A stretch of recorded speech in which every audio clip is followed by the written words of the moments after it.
کے لیے جمع ہوئے ہیں۔ انشاءاللہ عزیز میں آج آپ کے سامنے جس عنوان پر روشنی ڈالنے کی کوشش کروں گا، اس عنوان کا تعلق میرے پچھلے عنوان سے جو کہ شکر کا بیان یا شکر کی اہمیت اور فضیلت ہم نے دیکھی تھی، اسی سے جڑا ہوا بہرحال یہ بھی عنوان ہے، اور یہ ہے صبر کی اہمیت اور فضیلت، یاد رکھیں، یا صبر کی اہمیت اور اس کے فضائل۔ بہرحال ہم نے اس سے پہلے دیکھا تھا اور یہ بات جانی تھی کہ شکر کی کیا اہمیت ہے۔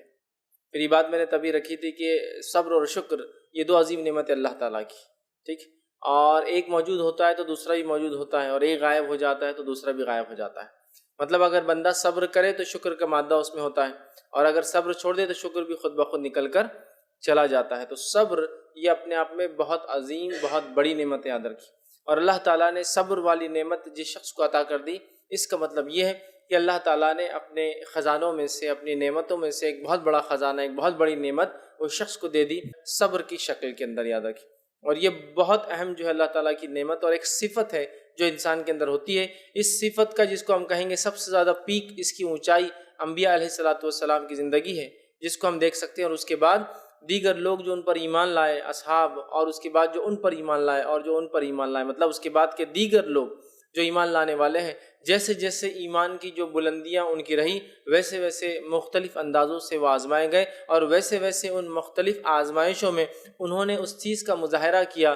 جس کو ہم صبر کہتے ہیں، اور جس کے بدلے میں دنیا کی زندگی بھی الحمدللہ ان کی بہتر گزری، اور آخرت تو ظاہر سی بات ہے ان کے لیے ہے ہی۔ جن لوگوں نے دنیا میں مصیبتوں پر، تکلیفوں پر، دین کی دعوت کی راہ میں اور مختلف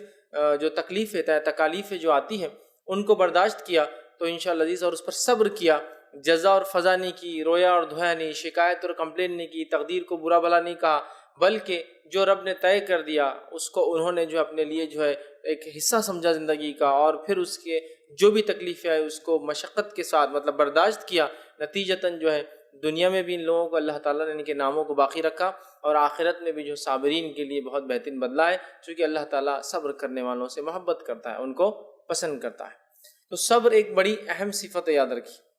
سورۃ العصر اگر ہم دیکھیں تو اللہ رب العزت نے یہاں وَتَوَاصَوْا بِالْحَقِّ وَتَوَاصَوْا بِالصَّبْرِ کا، جو حق کی تلقین، نصیحت اور وصیت کرتے ہیں، اور جو صبر کی تلقین، نصیحت اور وصیت کرتے ہیں۔ تو صبر ایک بہت بڑی دولت ہے اللہ تعالیٰ کی، یاد رکھی، اور اتنی اہم صفت ہے کہ قرآن میں 90 ٹائمز سے زیادہ صبر کا تذکرہ آتا ہے، یا صبر کے بارے میں اللہ تعالیٰ نے حکم دیا 90 سے زیادہ۔ یہ تو ایک الگ چیز ہے کہ جہاں صبر کرنے والوں کے واقعات بیان کیے کہ ایوب نے صبر کیا علیہ السلام، ٹھیک ہے، اسی طرح جو ہے فلاں نبی نے صبر کیا، فلاں قوم نے کیا۔ اس کے علاوہ صرف صبر کی صفت، صبر کو پسند کرتا ہے، صبر کرنے والوں کو پسند کرتا ہے، صبر کرنا اچھی چیز ہے، صبر کرتے رہو، 90 بار سے زیادہ اس کا تذکرہ کیا قرآن نے۔ تو گویا یہ کتنی بڑی اور کتنی اہم صفت ہے کہ اللہ رب العزت نے اس صفت کا بار بار تذکرہ اپنی کتاب میں کیا ہے۔ تو ہمیں چاہیے کہ ہم صبر کیا ہے اس کو جانیں۔ آج انشاءاللہ عزیز میں یہ تفصیلات رکھوں گا، اس کا معنی کیا ہے وہ میں آپ کے سامنے رکھوں گا، صبر کب ہوتا ہے وہ انشاءاللہ رکھوں گا، صبر کے فضائل کے تعلق سے کچھ باتیں، اور صبر کے کنڈیشنز، مطلب صبر کے شرائط کیا ہے، کب صبر ہوگا اور کب وہ صبر قبول ہوگا، انشاءاللہ عزیز وہ بھی آج رکھوں گا، تاکہ اگر ہم صبر کریں تو حقیقی معنوں میں صبر ہو۔ ایسا نہ ہو کہ پہلے تو سب کچھ کر لیا جو نہیں کرنا تھا، پھر اب کہہ رہے کہ اب میں نے صبر کر لیا۔ یاد رکھیے صبر کے کچھ کنڈیشنز ہیں، انشاءاللہ آخر میں ان کنڈیشنز کو بھی آپ کے سامنے رکھوں گا، اور پھر کبھی موقع ملا انشاءاللہ عزیز تو اگلے کسی موقع پر صبر کہاں کہاں کرنا ہے وہ رکھوں گا، چونکہ وہ ایک لمبا ٹاپک ہے کہ انسان کہاں کہاں صبر کرے، کن کن مواقعوں پر صبر کرے۔ تو انشاءاللہ پھر کبھی موقع ملا تو ہم جو ہے صبر کہاں کرنا چاہیے وہ الگ سے انشاءاللہ دیکھیں گے، لیکن آج اس کا معنی، مفہوم، اس کے فضائل، اس کی اہمیت اور اس کے کنڈیشنز، شرائط انشاءاللہ اس لیکچر کے اندر ہم دیکھیں گے۔ تو آئیے سب سے پہلے صبر کا معنی کیا ہوتا ہے وہ ہم دیکھ لیتے ہیں۔ تو سب یاد رکھیے عربی زبان کا لفظ ہے جس کا معنی ہوتا ہے روکنا یا بند کر دینا، اپنے آپ کو روک لینا یا